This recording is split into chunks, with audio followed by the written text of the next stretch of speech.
We are back, and we are joined now by our fun half friends, Brandon Sutton, Matt Binder. What's up, guys? How you doing? What? Hello? We're good. It's I'm happening good. again. Emma's My headphone is so. out. Yeah, I'm back. What's up, guys? How are you doing? Nothing. We're doing great. I was just saying what a great interview. I was watching the show prior to hopping on, and what a really good interview with Mark Allen. Oh, thanks so much. Well, let's see if you can top it over on the discourse. I've been watching your streams. It's like great because you're doing it right before our show. So sometimes I'll put it on the background just to see if I'm missing anything with news. And as always, you're very funny, Brandon. So what's happening on over there? Well, this morning we watched Chuck Grassley be ripped apart by we watched the impressively old Chuck Grassley be ripped apart by a crowd of slightly less old constituents of his, which, gave me a little bit of a heart issue, if I'm being honest. But yeah, I mean, it's spreading around the country. And then we also read the latest piece in Ken Klippenstein's Substack about the new FBI, extremist designation, nihilistic violent extremists. So, Check it out. It's spreading. I'm an extremist for nihilism. What'd you say? Being an extremist for nihilism is a funny thing. I extremely don't think anything matters. Right. I think that Ken has his opinion on it, but my opinion is slightly different on the nomenclature. I think it's a recognition that we live in a time where more and more people are becoming detethered from mainstream society in one way or another. And at the same time becoming dissatisfied with the, legitimate mechanisms that we have for holding people accountable for what, some rightfully feel that way and some unrightfully feel that way. And so I think the security state is recognizing that we're on the precipice of a, possibly a period of general unrest that could lead to violence. And they're looking to make everyone an example like Luigi Mangione. If you just don't believe in the government anymore, then, you might too be a nihilistic, violent extremist. Matt Binder, hello to you. What's happening over on your shows? Sure. So last night on the stream at youtube.com/MattBinder, we looked at the Abrego Garcia case, which is just horrific. And, we've all been covering that. And we also looked at that same town hall video from that town hall where Chuck Grassley is getting torn to pieces. And I got to say, for me, the takeaway was just how good it was. Do you want to play it? Do you want to play it and then we give our takes? I didn't know. Yeah, let's do it. Well, so actually, you know what? Everyone should just go to my YouTube channel and Brandon's YouTube channel. Go there first. Here. Yeah. I want to watch it again. It was really interesting. Like I said, I guess I'm a little bit too sensitive. I'm a squishy leftist. I could never yell at a man that old. Yeah. Well, I mean, Chuck Grassley, didn't he have all those tweets? He seemingly still controls his Twitter account at age 128. I mean, where are we at right now on the ticker for that dude? Like, he's still in office. He was tweeting out birds on his lawn or something like that. Very old grandpa stuff. It's mainly about the History Channel not showing history, which is something I entirely agree with. Well, that's where we can have bipartisanship. No more ancient aliens on the History Channel. Yes. Wait, we've had this debate before. Don't step on Brandon's toes with that. You can still have your ancient aliens, just maybe not on a channel called History. That's on History 2. You can. Yes. Okay, but with all that said, here is Chuck Grassley getting yelled at by constituents. We played the part yesterday where one of his constituents was saying, "Can you please raise taxes on the rich?" But this is even more interesting. This is in Iowa. Speaking at a DSA meeting. Oh no, it's just his constituents. Yeah. We don't know if they were Soros funded. I mean, jury's still out on that front, but this is about the Kilmar Abrego Garcia case and broadly the deportations of these folks without due process. I just want to know, for you as a senator, as my elected senator, is there anything you can do so that we can follow international law better, or just the ideals of our country to be a place of hope for others, where they can come when they are searching for a home because they have no place else to go. Take down the Statue of Liberty. Everything that we can do legally under our laws, we can. We welcome refugees. That's legal status. We read that. Do you? I just love the crowd. Like every time he says something in this, just burbling up like you respect refugees? What are you talking about? The whole Right. thing is Rabble. demonizing them. Senator Well, here, Grassley, we're not right just a minute now. until it's quiet so I can hear you. So, Senator Grassley, right now we're not. I mean, right now we're not. These changes have been taking place, and that's what concerns me There's so no due much. process. It hurts. No Here, due here. process. No due That's what I Yeah. Okay. So with I laws. would welcome refugees and I would welcome people that need asylum. Are you gonna bring that guy back from El Salvador? Yeah. Are you? Yeah.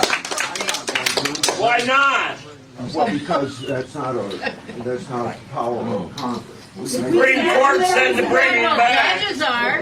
Yeah. The president isn't upholding the Constitution. He's defined the You're on the Constitution. Judiciary Committee. Trump don't care. If I get an order to pay a ticket for $1,200 and I just say no, does that stand up? Because he's got an order from the Supreme Court and he's just said no. Yeah. So just failing to take it off the screen, the guy said there, if the court orders me to pay $1,200, can I just say no? The Supreme Court told them to bring him back. That is a very salient point that the Democrats should jump on. Yes, and You got to pay court fines. Donald Trump doesn't have to. And the feebleness here, it cuts to Trump's entire brand proposition, as Michael would say, that he can make world leaders do what he wants. And now all of a sudden, we can't get El Salvador Right. to do nothing because they're a sovereign nation. We respect sovereignty. Everyone listen to this, to everyone showing up at Iowa town halls knows this stuff. It's the fascist playbook where the enemy is both weak and strong, but we are also both strong and then entirely powerless. It's the contradiction that that kind of black and white thinking can't sustain. And also in this case, it seems like one of those online nerd arguments that JD Vance would make. Like it's one of those like, checkmate lib arguments where like, well, are you saying that we can violate the agency of a foreign country? I thought that was bad. And it's like everyone outside of that childish online one-upsmanship dynamic understands how the situation works. But later in this clip, maybe right now, like someone else makes another really good point about a way that we might get these people back that I think I highlighted on my stream, but sorry for interrupting. First, I just want to say, even if it's true that like Bukele is intransigent, let's say he's, I don't know, maybe he's done a deal with gangs, for instance, and those gangs wanted to kill that guy. Even if he can't get that guy back, then there should be no further relationship with El Salvador at all. And yet Marco Rubio is still touting the partnership as a great one for security, and they're planning to expand the carceral capacity. It's very heartening to see everyone, from again people listening to this to people in this room, understand that the smoke is being blown up their ass right now. You ignored my letter. Guatemala or El Salvador is an independent country. The president Speak up, please. We can't hear you. The president of that country is not subject to our U.S. Supreme Court.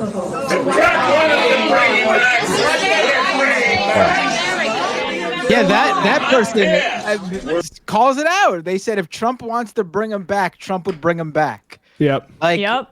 these guys know, especially with Bukele. Come on, Bukele.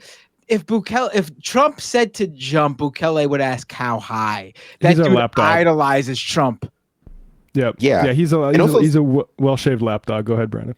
No, someone in the clip, all of the rabbling, I couldn't hear if it was said now or it comes up later. But someone also points out that aren't we paying El Salvador to hold these people? Like we're paying them like a fee, right? Like for like not necessarily this specific guy, but the other like 300 people, like $6 million. Like, could we not just simply claw that money back and stop paying them until they give this person back? Like, Donald Trump knows.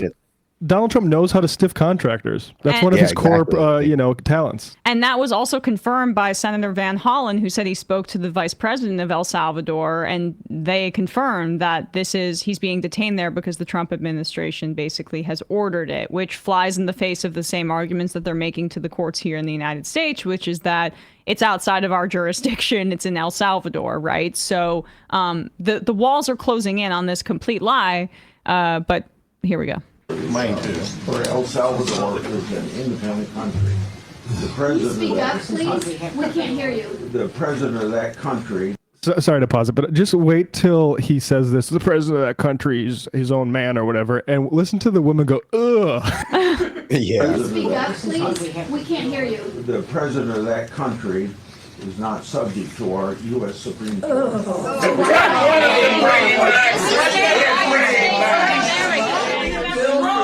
I don't think so. We're paying him to keep him down there. We don't have to pay him. Why are we paying the houses or we don't have control? The next subject here. Excuse me, Senator. Senator, excuse me, on that same subject. Hey, excuse me, Senator Grassley, on that same subject. The Constitution, the framers of the Constitution said that every person, not citizen, every person within the jurisdiction of the United States has due process.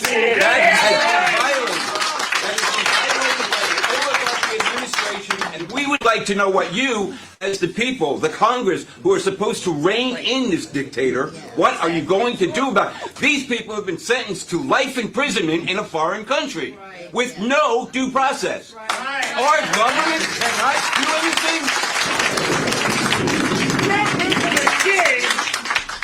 Why won't you do your job, Senator? Yeah. Get us. Why? Obeying the Supreme Court. Trump's not obeying the Supreme Court. He just ignores them. Yeah, screw it. He's doing whatever he wants. I'd be okay with that. He's rolling around allowing it to happen. Let the Senator answer. What is a constitutional crisis? What does that consist of? A constitutional crisis exists when This guy's wearing a MAGA hat. you have No. It says something else. It doesn't say. It doesn't say MAGA on it. It says like make lying impeachable or something again. It's like it's a tough thing with parody in that hat is Damn from it. a distance.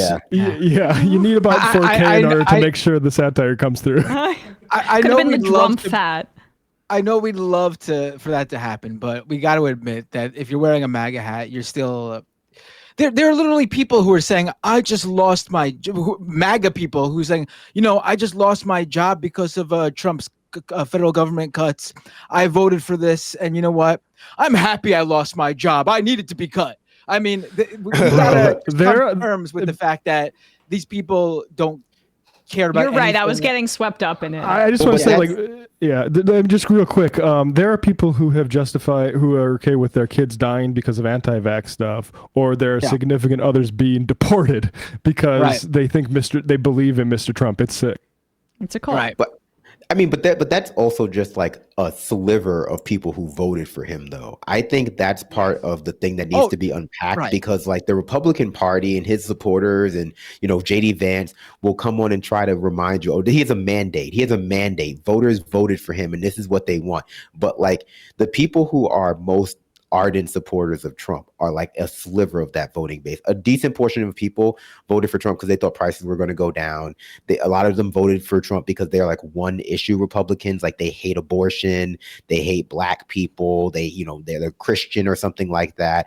And those people are the ones who are going to be silent or like this as Trump starts to like trample over the other things that they care about. Like they try to prop up the MAGA voter because that's the way they want you to think of their voting base as like slavishly devoted but to Trump. But we're seeing all over the place people just like peel off. The only ones who are like still speaking out though are the ones who are either like still with him or vocally against him. But there's like a silent majority probably of them who are just like, I can't believe this. Well, right. it's a No, whole... absolutely. I've said this on my stream. Yeah. Like, we need to, like, I know the reaction is when someone goes on TV and says, you know, Trump hurt my business or I lost my job or whatever. I think the reaction is to say, oh, you get what you deserve, and to like sort of, you know, get something positive out of that, like, you know, relishing in them feeling pain. But if you're someone who admits that and is no longer a Trump supporter, then 100% welcome aboard to our side. I'm not gonna. I hope the best for you. Really, those people should not be, you know, forever ruined for voting for Trump and then regretting it and turning against him. No more than Democrats though, should be for voting for Cuomo or something like that. Go ahead, Bender. Yeah, right. No, I but mean, it takes courage. Who you can't turn away from. We also have to separate them. Like, they're not that group. If you voted for this, you love what's going on, even if it's hurting you, then I'm sorry. I will not give you that same provide you with that same empathy. It's just that's fair. too far gone's people, right? Where we basically, that's not folks that we're targeting with our political project. We're targeting people that stayed home because they were maybe just like disaffected by both parties, folks that thought prices were too high and that Kamala Harris wasn't going to change their lives, or people who were disgusted by the genocide in Gaza, as was like a plurality for number one reason with that IMEU poll for people who stayed home. And some of those disaffected Trump voters who were just scared about the economy. Those are the people that are a part of our political project. For folks that are still in the MAGA cult, you know, you are the enemy, right? We have to beat you. We're not going to say that like you're the enemy in the sense that we're going to make your lives worse, but your ideology is actively hurting the rest of us, so we have to defeat your ideology. But I just want to say, fundamentally, we're fighting the leaders of this stuff, which includes people in the Democratic Party. Axios had a piece about this, and a unnamed House Democrat who spoke anonymously, a centrist, called the deportation issue a soup du jour, arguing Trump is setting a trap for Democrats. Like usual, we're falling for it. Rather than talking about tariff policy or the economy, the thing where his numbers are tanking, we're going to take the bait for one hairdresser, they said. So that's a Democrat. I imagine they probably take Israel lobby money, or it's someone like Gavin Newsom or something like that. What they say, House Democrat. So maybe Gottheimer. Yeah, we'll see. Swazi or whatever. But like, But this is the thing: is we need to be able to say that actually we do own this issue, and it isn't like some like Clarissa Liz is saying everyone wants to focus on the stock market. No, look at that room. It's people in Iowa going on for 8 minutes about a guy from Maryland deported to El Salvador for the type thing. And I just want to play this thing here. This is Scalia and Ruth Bader Ginsburg basically echoing what that guy said. I had it there, yeah. That even citizens have rights to due process. And this was something that we understood. Even non-citizens? Non-citizens have right to due process. And this is something that had been understood in a bipartisan fashion and can be excavated for our side now, I think. First Amendment apply. Do undocumented immigrants have the 5 freedoms? Scalia.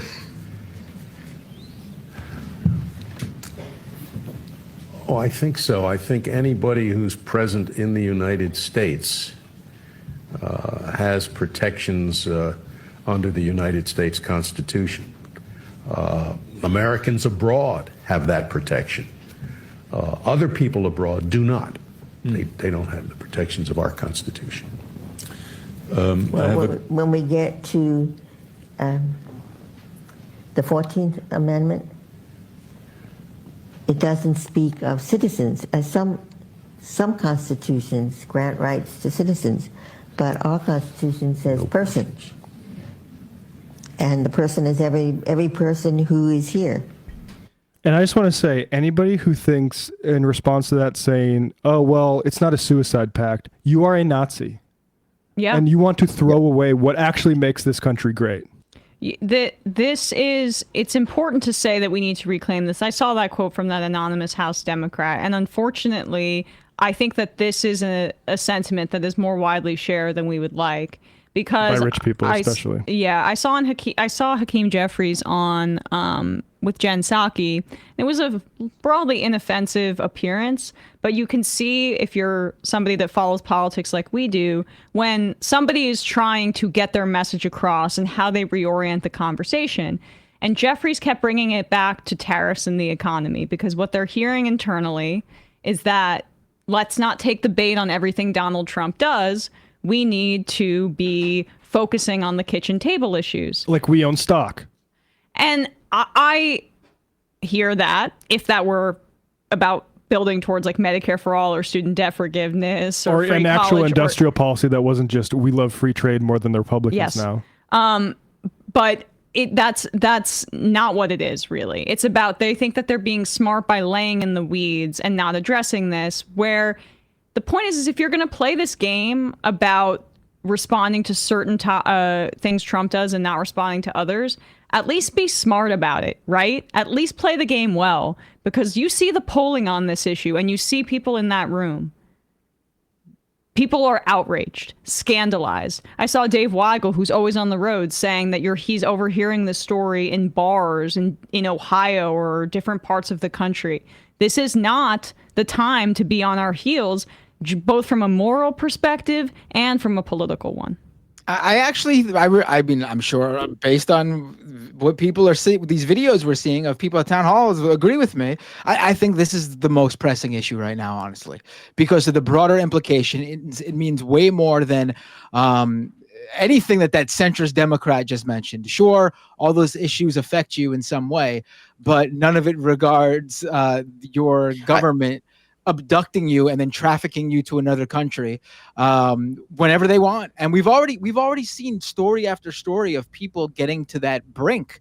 There was a story the other day, on my stream last night I watched from a local news channel upstate, that a guy visited his relatives in Canada, a U.S. citizen. He came back to the U.S. and he was thrown in a room for hours and hours and hours. And he doesn't know what would have happened if they didn't find out that his sister was an immigration attorney. You heard the story of the guy from Australia. You might have heard of this one where he lived in the country legally for work, and they won't let him back in. His whole life is here. His girlfriend is here. All the stuff is here. He lives here, and they won't let him back in. Like, this is it. This is the issue. And if you can't see that, if you can't see a room full of old people, these aren't young activists in that room with Chuck Grassley. This is boomer age people yelling about this and only wanting to talk about this and getting outraged about this. I don't know what you're paying attention to. Also, They paid attention to the stock market. Go ahead, Brandon. Well, I was going to say, also, I think it's worth mentioning, because this is a fundamental flaw in the way Democratic Party messages and views itself. Like, this is a fundamental erosion of our civil rights as a country, as citizens. And even if people didn't think it was important, it should be your job as politicians to go out there and make people understand that it is important. But they have abandoned consensus making. And largely they have done so to avoid having to justify the fact that they just build consensus for Republican Party stuff. But you have the ability to change people's minds. You have the ability as politicians to command public interest in one way or another and shape opinion. But they want to pretend but just to add to what you're saying, Brandon, it's because of that popularism thing, right? With the Matt Iglesias stuff, where they follow polling, they don't drive it. Yeah. And, a lot of that is because they agree with the way the polls are going. It benefits them and their donors. So oftentimes they don't feel the need to speak out because it's hard to craft a narrative that squares that circle. But that's why, to your point from earlier, Emma, we're not just fighting the MAGA chuds out there who post crap online. We're fighting the material conditions that have been created by our society that creates those types of people. Because those are victims too, in my opinion. The people who are so far gone, who have been alienated and disenfranchised and disenchanted and propagandized by our media and our political class to the point where they've been taught to supplant their ego with Donald Trump and Elon Musk. Those are victims. Perhaps the greatest victim. Perhaps the greatest victims history has ever known. The greatest. Because they see themselves in the success of Donald Trump, someone who is trying to rob them blind every day with crypto scams by taking their social security, and they are letting him like spit in their face and they're saying thank you for it. Like some of those Republicans have self-respect. They're like distancing, they're being quiet. Some have courage even, and they're saying I made a mistake. But there's like a growing sliver of our society who have been disenchanted and, you know, suffering from deprivation to the point where like the only way they can find value socially and hope is by supplanting their ego with Donald Trump. And that's sad. Those are sad people. And, you know, we just want there to be less people who, you know, because not always Donald Trump. Sometimes it's like anti-vaxxerism. Sometimes it's RFK. But it's an unhealthy supposition for your own personal sense of self-esteem. Wow. Yeah. That's well You know, just to ahead, go back really quickly to what that centrist Democrat, the anonymous, very brave to anonymously bring this up. You know, if your concern is the economy, I guarantee you this is going to happen. You know, come back to me in a few months. We are going to see story after story over the summer about businesses, small and large, who are wrecked, who depend on people, tourism money, people visiting the country, because people are not going to come to the U.S. anymore because they're going to do the cost benefit analysis and decide, go see Mickey Mouse or maybe end up imprisoned in El Salvador for life. Yeah. I think I'll stay home. I'm not going to visit the U.S. I mean, this has already Maybe I'll go happened. to Canada. We have this chart up now from the U.S. International Trade Administration that just shows arrivals dropping off of a absolute cliff. Yep. So the thing is this is a material issue. The people that are saying it's not are lying. What it actually is an issue they secretly agree with. All the people like Gavin Newsom, Hakeem Jeffries, I think I've seen express frustration that we're not talking about the tariffs enough. Those people only have bad things to say about the economy. They only want to work with their corporate partners and that sort of thing. So this is a material issue, in addition to one that is just a moral imperative that people are being disappeared off the street. And to call it just one Venezuelan hairdresser, that's a fascist talking. There are fascists in the Democratic Party. To dismiss that guy, oh yeah, just one Venezuelan hairdresser. Never mind that it's like dozens and dozens of It's hundreds. of people. Yeah, exactly. It's like 300 people. I mean, that's fascism talk, given anonymity in Axios. Yeah. Let's play 7 here because we're on this topic. Donald Trump, we just played that clip of Chuck Grassley with his constituents and a room of largely older white people from Iowa outraged at the idea that the Trump administration is just disappearing Kilmar Abrego Garcia and other immigrants into this El Salvador gulag where I finally got the courage to really do a deep dive last night into the conditions. And I'm having a hard time sleeping thinking about it. It looks like an extermination camp. The men there being forced to be completely silent, packed in like sardines, in boxers with their heads shaved. Obviously, this evokes much of what we were seeing of Palestinians coming out of Israeli prisoners. I want to be clear that this is coming. This is a global movement by Western fascists here, U.S. aligned fascists, where these men are in these like steel bunk beds on top of one another where they sleep. There is they don't get to go outside. They don't have pillows or blankets. They don't get to speak or interact with one another. The lights are on every single hour of the day, blaring light. They don't get to speak to anyone from the outside like a lawyer or a family member. And then you see, and this is unconfirmed, but I'm just putting that out there, satellite image data that then went away of dark pools of what could be blood in around the facility, okay? So this is where we're at this moment.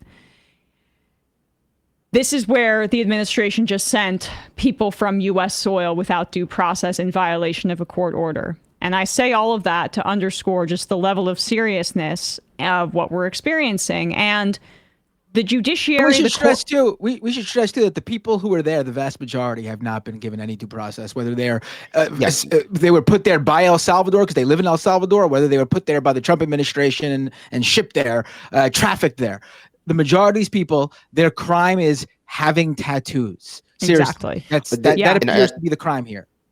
Not to double interrupt, but I think that's why, not to contradict you, Emma, but, this is a concentration camp. This is a place where people who have been accused of sometimes no crime have been sent for being like inconvenient to the narratives of politicians who run both El Salvador and the United States of America. We don't know who is in these camps at this point, and there's no mechanism to get them out of these camps. I've seen the satellite photos that you're saying, and you can't really determine what that is based on those photos. But what we can determine is that there does not seem to be a mechanism for these people to ever be released or to have due process given post being incarcerated, and that makes this a concentration camp on its way to being a death camp. And it's just another death camp that the United States of America is at least partially funding with taxpayer money at this point. So we have Gaza, we have our many black sites around the world that we don't even know about, and apparently also in Virginia. But yeah, and this is just another one of those.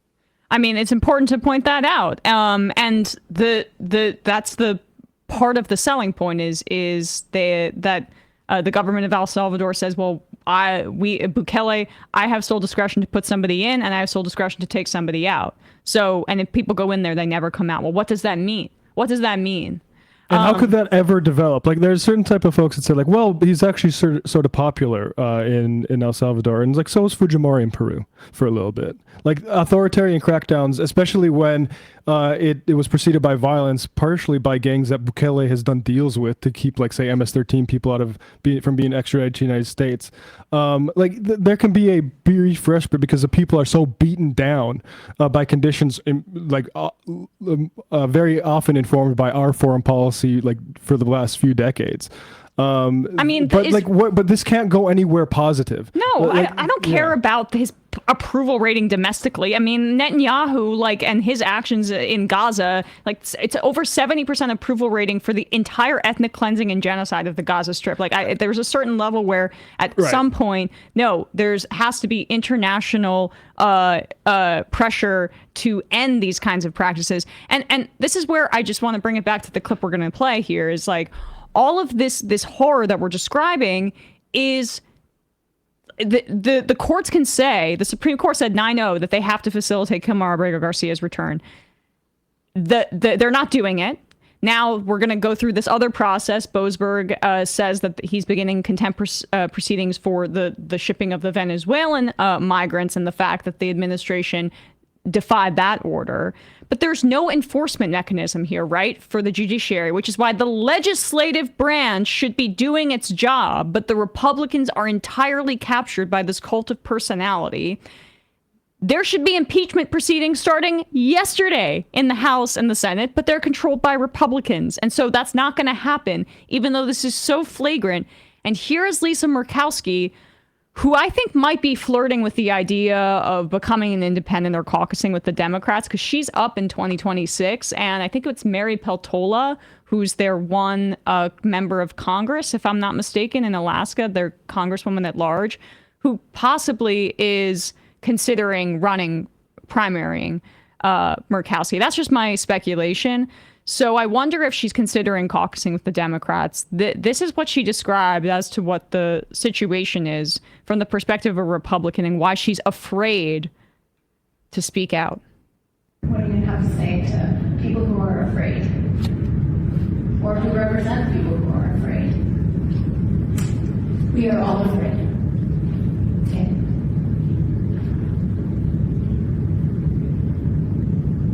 That's what I'm stating. But we are, we're in a time and a place where I don't know, I certainly have not been here before. And I'll tell you, I'm oftentimes very anxious myself about using my voice. Because retaliation is real. that's not right. But that's what you've asked me to do. And so I'm going to use my voice to the best of my ability. And sometimes it will be viewed in a way that, well, that's pretty confrontational. And other times it's going to be using my mother's charm that I learned as a young girl, and in direct communication with those that I've made relationships with, and am able to affect some change that way. But I've got to figure out how I can do my best to help the many who are so anxious and are so afraid. Okay. You are one of 100 senators. You have immense power. Putting that aside for a second, though, the Hang Mike Pence crowd's still out there.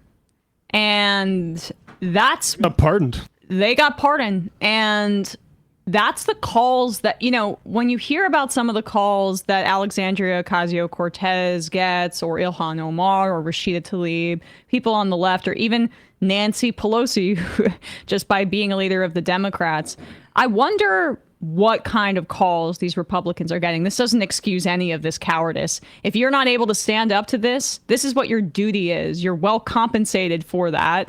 If you're a United States senator, you're most likely a very rich person, with very few exceptions.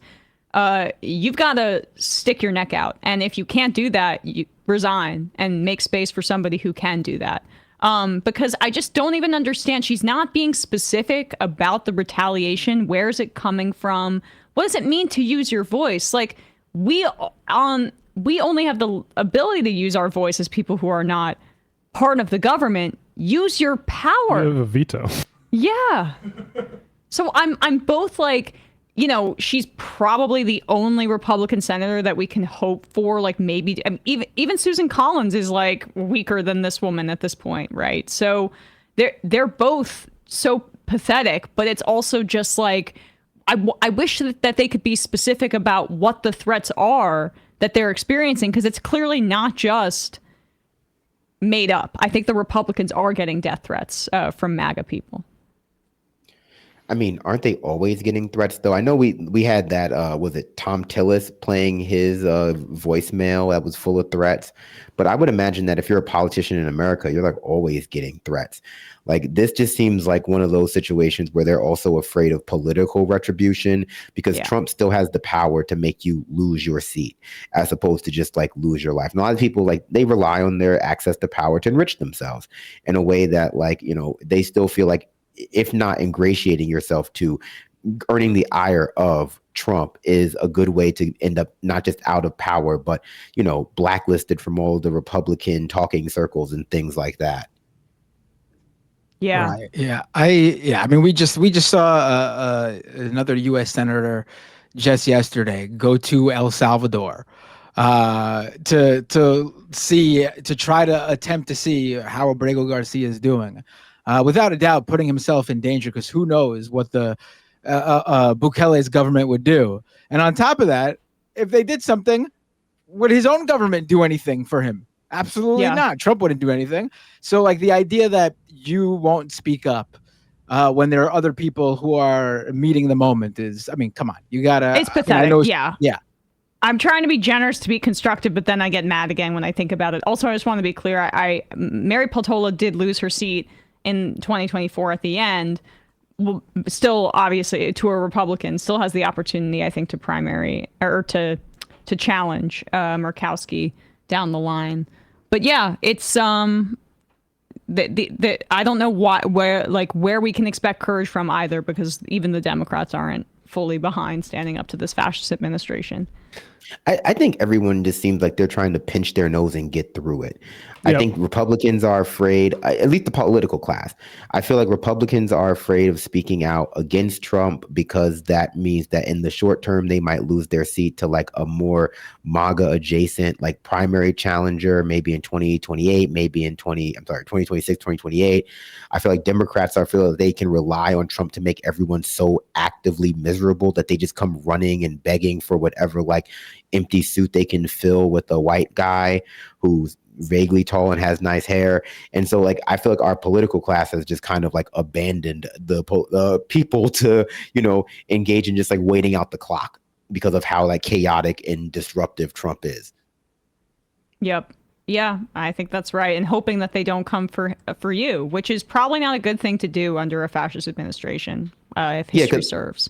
Because also, I think there are definitely Republican politicians who are like calling Trump up in a panic when he talks about cutting aid to their state, or when like he talks about soybean tariffs on China or something like, or China's soybean tariffs on us. Like there are people, like Republican politicians, who are definitely calling him up panic, going like, we're going to lose the entire state of Louisiana to the Democrats if you do that. Like, you mean the panicans? Yeah, the panicans, exactly. Like, because now they have to like govern. Republican legislators, politicians, conservatives all over the world no longer have the benefit of like an idealized Trump running from like the shadows of Mar-a-Lago, talking about how much of a victim he is and how they're coming for you after they're done with him. They have to run in the context of how Trump actually is, which people seemingly forgot, even though it was only 5 years ago. And that's bad for them. That like seeing how Trump actually is, getting reminded of how Trump actually is bad for the Republican brand. It's bad for local Republican politicians. The ones who are in deep red districts are winning by a fraction of what they did last time. The ones in purple districts are like, you know, possibly going to lose. Like Trump is bad for them, and they just have to find some way to like thread the needle of getting on his bad side, and then also like him causing them to lose. It's one thing that like kind of convinces people that being in power is bad. Like if the Democrats lose this time, they'll come back even more powerful next time. But what they're picking up on is like Brandon said, these Republicans in different states, they can't just blame Joe Biden on everything. Yeah. Now, because there's actually daddy's in the authoritarian chair. Republicans are in an uncomfortable position too, because they also understand that when it's an off-year election and Trump's not at the top of the ticket, they are in a much worse situation, even in the best of circumstances, when this administration isn't doing what it's doing. But do some fun. We have to get to this clip Russ number 2 put together, but I want to read some IMs before we do that. Longtime First Time said, the most recent aerial imagery of the data dated 3/10/25 in Google Earth with the apparent bloodstains shows that it has been covered with a layer of dirt. They covered gravel with a patch of dirt. Okay. Well... I don't know if that's true. What I'm trying to point out though is like I don't know about those satellite images or whatever, but the logic is clear. When you just mass detain people without sort of any hope of rehabilitating them for returning them into society, and just keep stacking them in, and it becomes a bigger part of the budget, which it is 3% already with El Salvador. The math points to kill these people eventually when it comes to these sorts of regimes. That's just what that's what's going to happen. I feel that's why I brought up the polling earlier. Like, this might look good to media that says like, oh, look at Bukele got the gangs under control, the gangs that he previously had done backroom deals with. It's not going to end well. It's going to be death camps if it isn't already. Also, I just want to caution people from making up their mind about like what they saw in those images, if only because if it turns out to be anything other than like a pile of bodies, then they get to pretend like the concentration camp they're running is not going to inevitably be a death camp by nature of what Matt's saying, which is just like the practical considerations of packing tens of thousands of people into a like tiny concrete box with no desire or mechanism or intention of ever letting them out for any reason, and they have not been given any due process or even tried with crimes in some cases. Like hinging it on the presence of a pile of bodies is really irrelevant for what the place actually is. Right. Mailman Paul said, I almost didn't tune in this morning, but I'm kind of overwhelmed by the bad news lately. But this is honestly the best episode of the Majority Report this year. Thanks for all the hard work. Left is best. Thank you. Oh wow.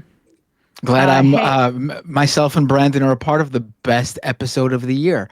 It's weird that Sam isn't here for the best episode of the year. I'm just playing cleanup. It was those interviews. Those interviews were out of control. Autistic Goblin says, as an autistic mom of an autistic child, I'm proud to say that both I and my 4-year-old can use the toilet without help. Thank you. Elon Musk says he has Asperger's, by the way. Yeah. It's also a spectrum. But you know what? I would agree that he probably doesn't know how to use the toilet. Yeah, I guess bad example. I have someone for that. Also avoids taxes, so shit, it's looking truer and truer. That's the one person on the spectrum that it would have been RFK funny met. if RFK is like, but enough about Elon Musk. Yeah. The other Russard, I am all for the tech bros going all in on the bunker state for themselves as long as it has the same results of the downfall variety. I don't know. I think that's a video game reference. No, that's a Hitler in his bunker. Ah. Yeah. B Money CPA. I think it's if we get society to be a little less afraid of nuclear power, considering it's far less dangerous than fossil fuels. Nuclear accidents are localized. Fossil fuel damages the entire planet. And governments to invest in it, we can increase power generation while limiting damage to the environment. In theory, I agree with you. In practice, you need a very strong, reliable state to do that. And I think, partially that's why the fossil fuel interests that put Republicans in power like to destroy the state. Bobby Nafo, Gavin Newsom is calling the Kilmar Abrego Garcia case a distraction from the debate about tariffs. This heartless man cannot be the Dem nominee in 2028. The psychopath, yeah. Psycho. Well, I mean, he looks so trustworthy. Well, I mean, like, what do they mean debate about tariffs? What are they even going to do about that? Do they mean just bringing it up? Everyone knows they're happening. California's suing the federal government over it, so that's why he's saying it. But it still doesn't mean it's a distraction. You guys are taking legal action because you're the 5th largest economy in the world. That's why you're taking legal action. You're worried about the capitalists in your state. It's not a distraction. Booking Charlie Kirk and then Steve Bannon and then lecturing everyone else about distractions. Thanks, buddy. Totally. I mean, the way I read all of these centrists bringing this up about this being a distraction is there from some other issue. It's just their way of not wanting to talk about it because they saw that immigration was a huge reason that Trump won, and they're unable to understand the difference between what people actually thought the immigration issue entailed and what they're seeing Trump's immigration policy actually entail.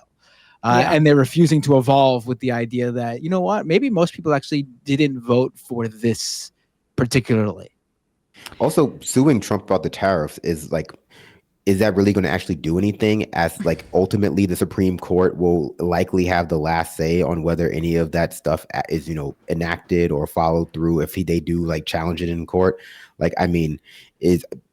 It just seems like a way to make a move without actually being able to upturn what's going to happen. Because in my opinion, the tariffs are just not going to materialize the way that they've been floated. But maybe I'm an optimist.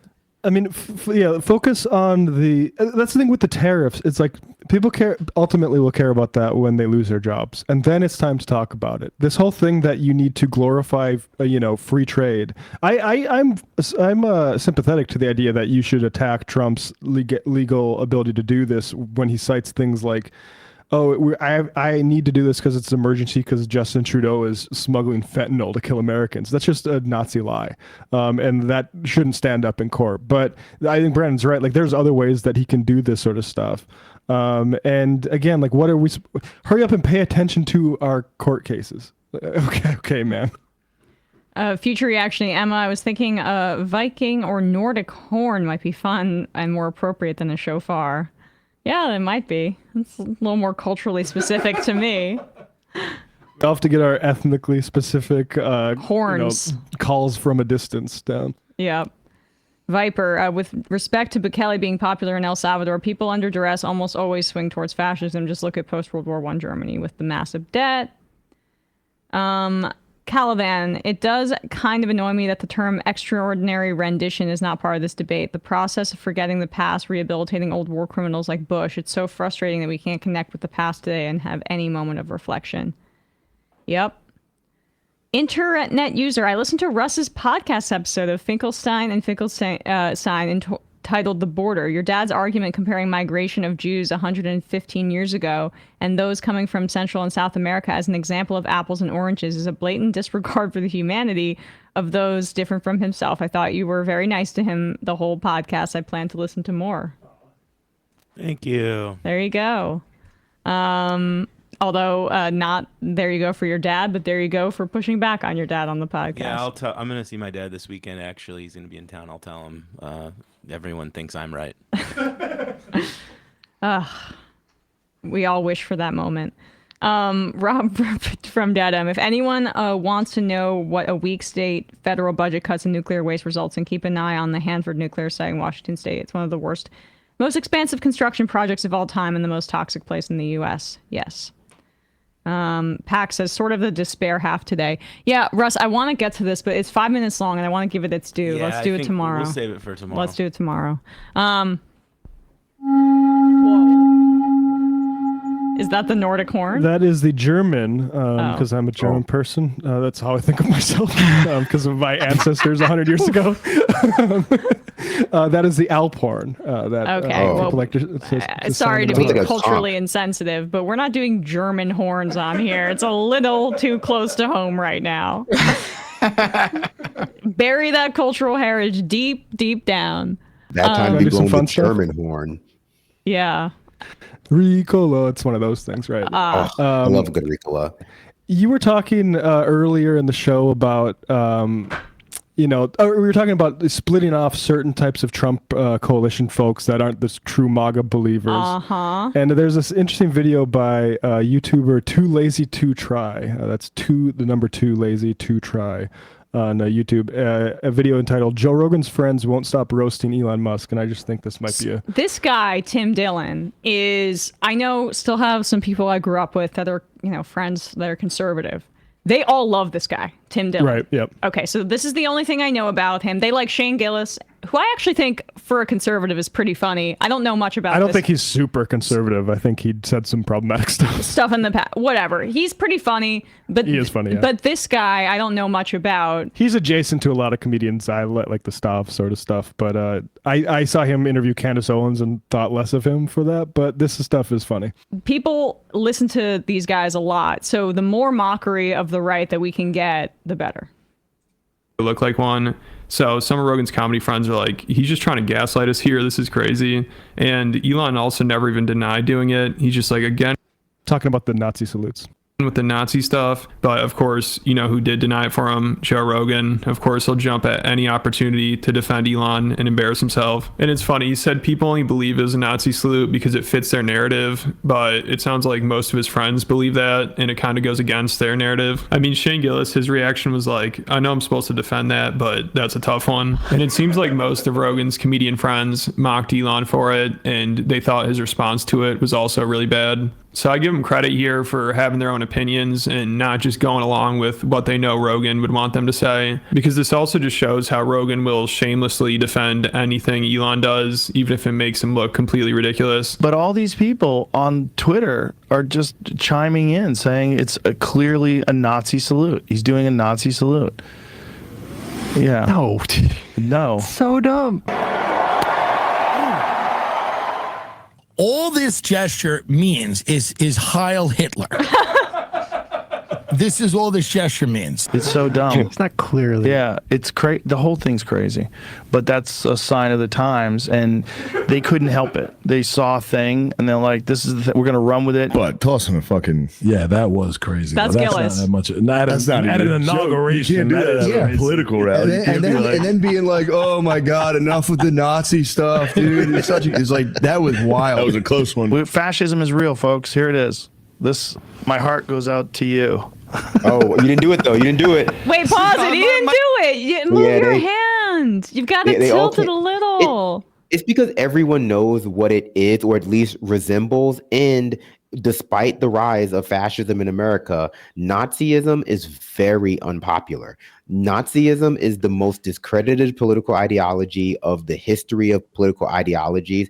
And we've seen a lot of work by neo-Nazis, by far-right fascists to launder Nazism, like Nazi talking points, Nazi ideological beliefs, and to sort of sync them and synchronize them with like longstanding American ones. And like, but Nazism as a brand, Nazism as the identifiable symbols of Nazism are not popular. And the moment you get identified as being a Nazi, people think less of you, as they should.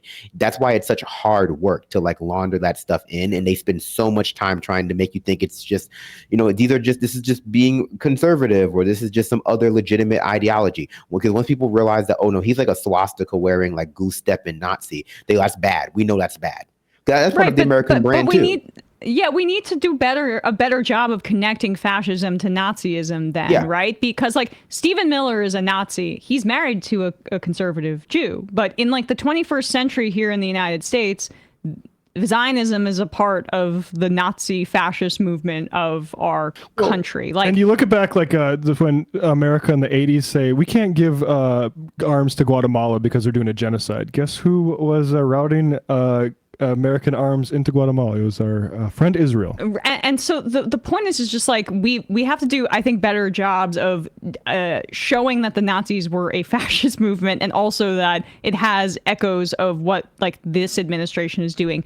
Put what the Gulag in El Salvador side by side with a concentration camp. I mean, you're not going to be able to shake seeing some of the differences. You can also do the same thing for what Israel is doing to Palestinians with our tax dollars as well. So I think that's part of it, is like Rogan and those guys are really riding out the distinction without difference between Nazism and fascism, and how do we connect those two to get these guys to be so obviously full of shit? That's what's important. I think they're kind of going to connect it for us. Let's just play a little bit more, because this comedian at Kill Tony doing this, like if Musk's salutes getting roasted at Kill Tony, it's over for it. Yeah, it's like that was wild. That was a close one. Fascism is real, folks. Here it is. My heart goes out to you. My love goes out to you. I'm sorry, I'm autistic. I'm autistic. I didn't know what this is. My heart goes out to you. No, that's at the angle. To turn it parallel to the ground. Turn it a little, not 90 degrees. Yeah, don't do that. Don't do that like right angle to the ground thing. You gotta get, you know what it looks like. But yeah, also Musk didn't say it with a smile on his face, nor did he say anything when he did it. He looked angry as hell doing it. He was like angry as hell doing the salute. Did it twice, repeated for emphasis and clarity, as AOC said so well after what happened. Yeah, right. He was feeling himself at the inauguration, and he was on an extreme ego trip that has, culminated in his complete capture of the federal government. He was expecting a different result. He wasn't expecting confusion and smattering of applause. He was expecting a roar. Because he's so online, this 4chan Nazi groiper, post-truth crap that these right-wingers are engaging in and bathing in. Elon Musk's brain is broken by the internet, like a lot of these Trump supporters. And I think he's actually really stupid. People who were positive to him before he did that, and he didn't know what to do with himself because he's used to being booed off stage, like that time he showed up with Dave Chappelle. Yeah, right. Didn't he have to go into some sort of That's the most generous read of it. He went and cried. Yeah, he was crying in his dressing room after they booed him on Dave Chappelle's stand-up special. But who wants to bring out the world's richest man at there? Who wants to see that? That's the thing with Dave Chappelle and Joe Rogan that they don't understand, because they've earned so much money now that they're rich people first and comedians second. They just want to run interference from wealth. Why would you think that people would want you to bring the world's richest man out during a comedy show? What the hell kind of bit is that? Here's someone who has more money than you. Isn't that funny? And then Joe Rogan, to your point, Emma, before about being able to connect Nazism and fascism, that's like a larger conversation with the way people understand like bigotry in America overall. And the way people understand like any kind of bigotry is just not meant to hold people like Elon Musk accountable anymore.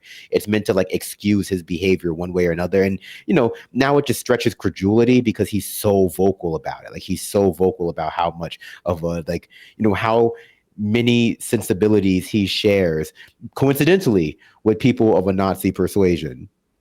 Bill Maher also went down this road, got rich, and is get off my lawn kids at this point, and like, and there's so many people that attempt to commodify this, right? Like they'll be on some sort of cutting edge, or they'll be at the zeitgeist of like culture at a certain point. They build a big pile of money, then they lose cultural relevance, and when they try to to come back, they say things that are out of touch and don't make sense, and there's blowback, and then it's about, oh, woe is me, I haven't changed, the rest of the world has. Well, actually, you literally have changed. There were about 3 to 4 zeros added to your bank account since you last were coming up in comedy and working with other writers. Now you're like Dave Chappelle, isolated in, I don't know, his massive farmland, trying to say that there shouldn't be low-income developments in his area, or am I confusing that with another rich guy? I think Steph Curry. I know Steph Curry was doing that in Steph California. Curry's in NB,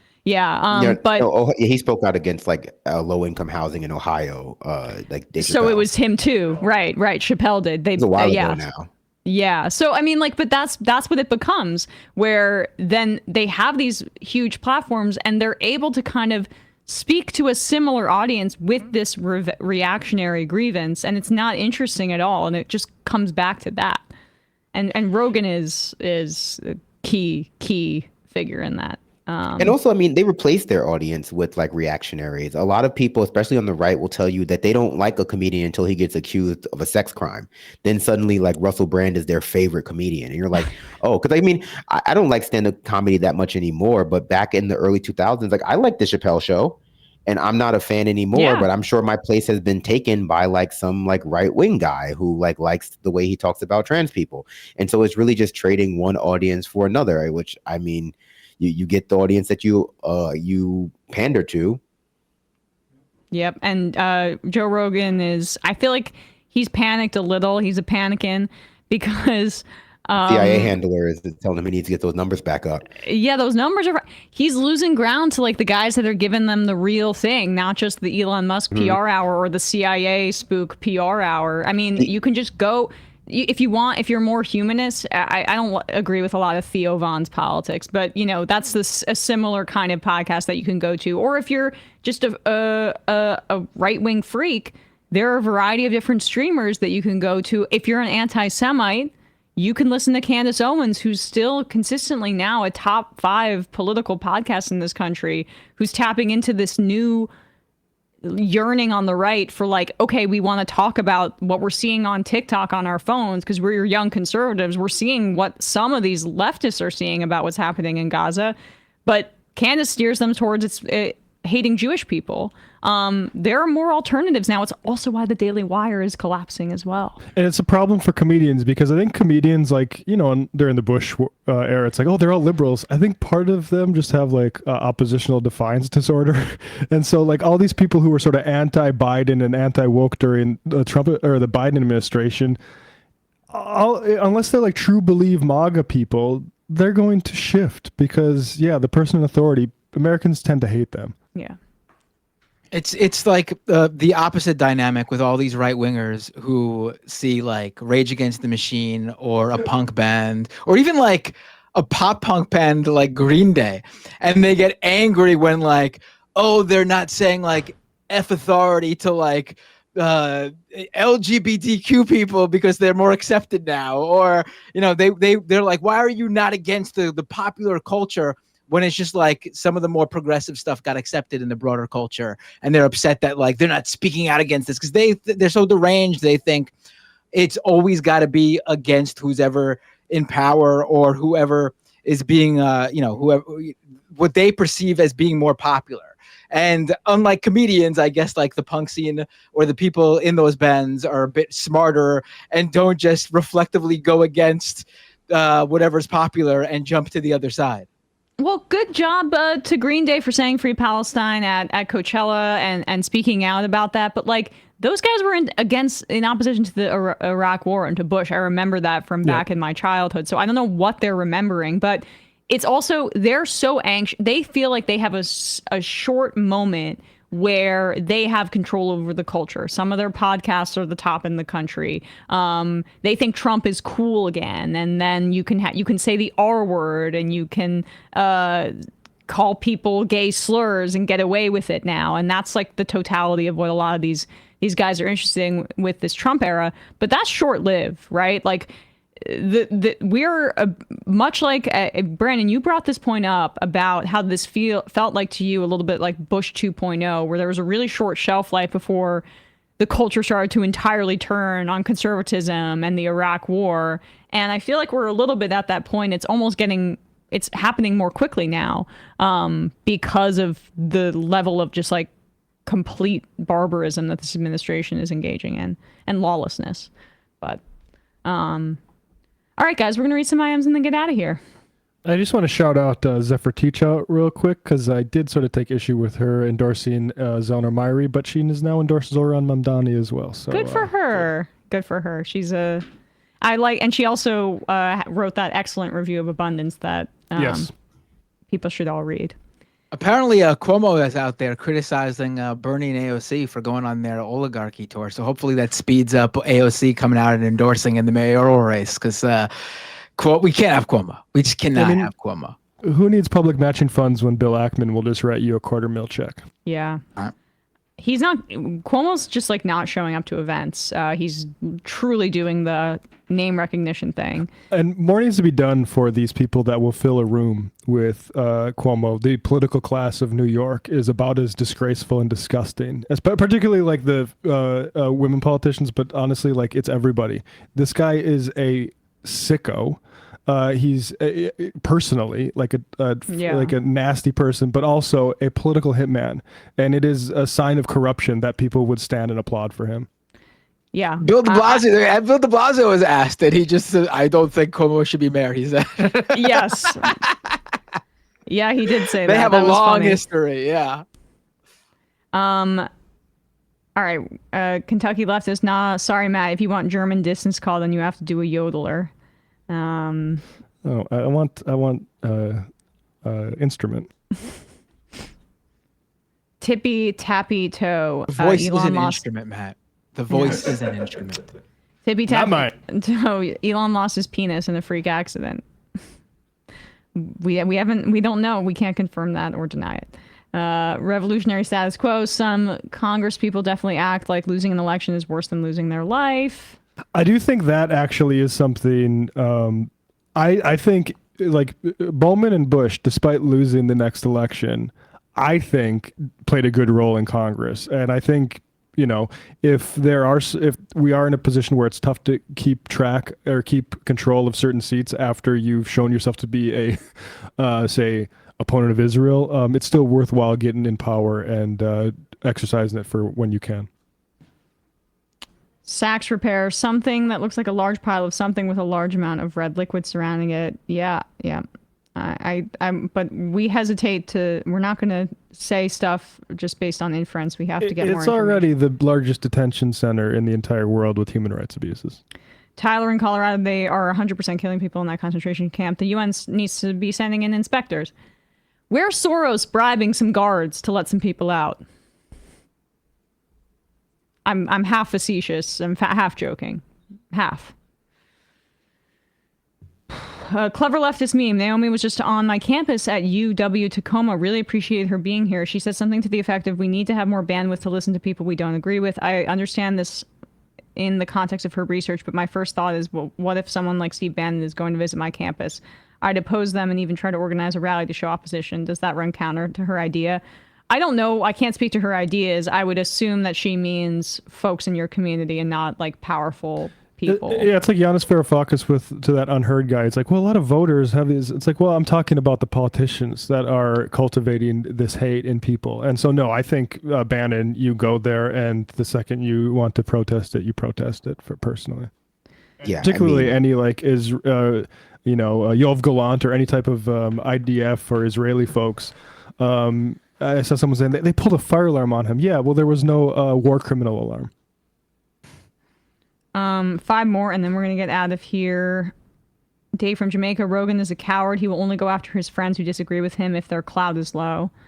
Exactly. Not your state rep. Ha ha ha. It's not your fault, but our cat named Tony passed yesterday. Hearing Kill Tony made me both cry and crack up. Oh, I'm so sorry. Not your state rep. Rest in peace. Here you go. Now I have the shofar power. Rest in peace to Cat Tony.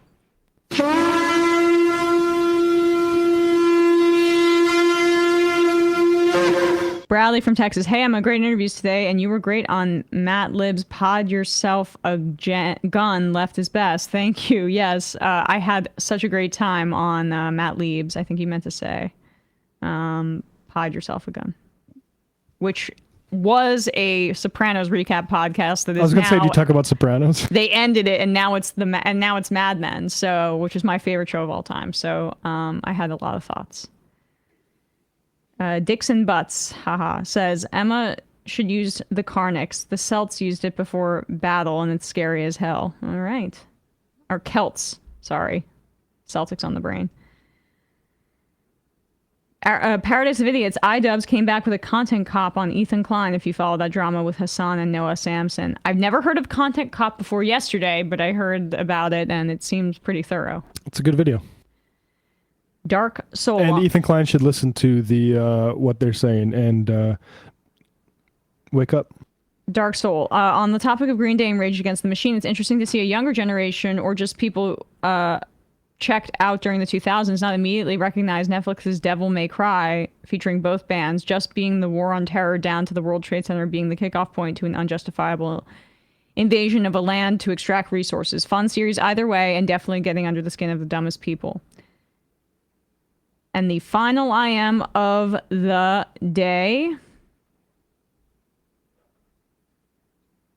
Company Townie, where is Soros? The bucks haven't hit my account in a minute. Jokes aside, I have found myself daydreaming about billionaire Taylor Swift paying every Palestinian GoFundMe in full. The billionaires aren't going to save us, y'all. Yeah, but we can dream. All right, guys. Thank you so much. Great show. Appreciate you all. Brandon, Binder, Matt, Russ. See you tomorrow.